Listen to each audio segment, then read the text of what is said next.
Hi everybody, it's Terry Gaines. I hope you all are doing well. I'm excited to share a new stamp set with you called Framed for You. It will be available June 3rd in the 2020-2021 Stampin' Up! Annual Catalog. This stamp set is extra special to me because it is my $1 million Sales Achiever stamp set. So I got to design this stamp set. I love everything Northwoods theme. And daisies are my favorite flower, so I wanted a Northwoods themed stamp set with a floral touch. The stamp set does not have trees or deer, which I purposely did not add those because we have so many already beautiful tree images and deer and that Northwoods type images that are already available in past product, current product, and future product. So I wanted a wood frame that can be utilized for a variety of different techniques and for scrapbooking and for cards and home decor, lots of different images. I wanted a daisy, pine cone, birch bark. This 1-inch square here is representing birch bark.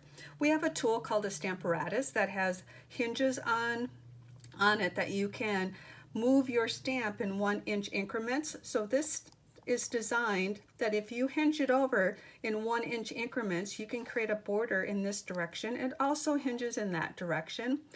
I have never been able to draw, but I did doodle a lot in school, and I would doodle leaves like this and flowers with just different petals. And as I already mentioned, a daisy was a must in my stamp set. And these flowers are intentionally left open, the center, so you can embellish them with pearls, rhinestones, all kinds of fun embellishments. I wanted sentiments in this stamp set that were the sentiments that I use a lot. Birthday, thinking of you is a great sentiment for cards. I use a lot of thank you cards too, but thinking of you is great for that.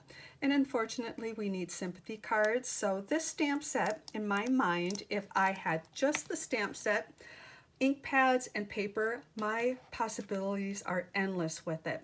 For the ink pads, I would pick a brown. For the frame and pine cone, a green that is for the greenery, and your 3 favorite floral colors.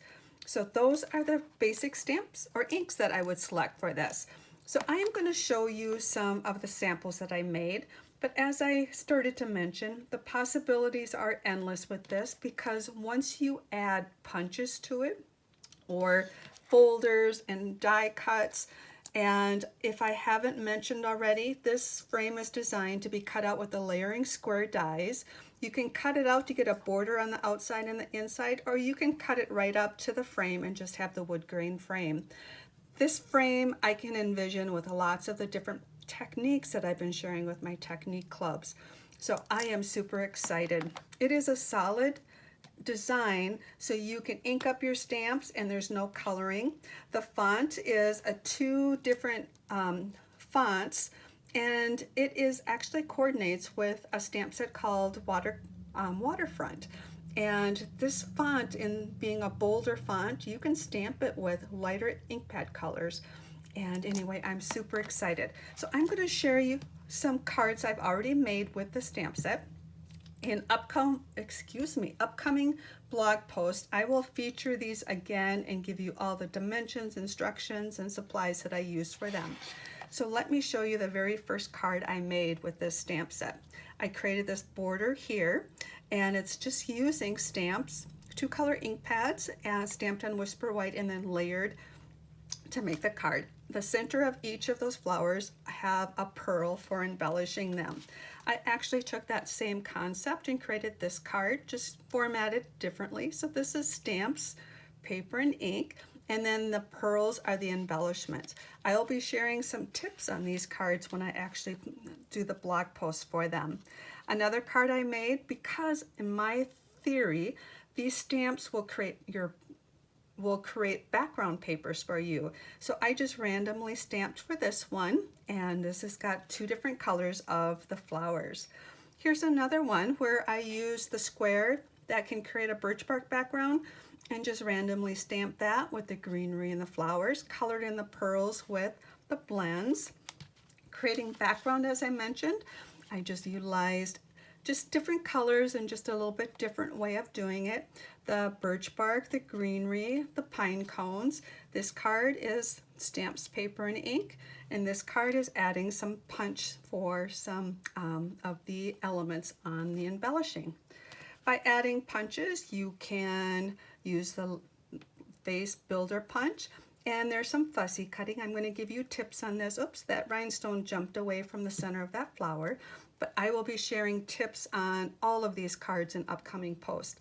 This border underneath the vase is actually this stamp right here, hinged over with the stamparatus. So there's multiple ways to use that.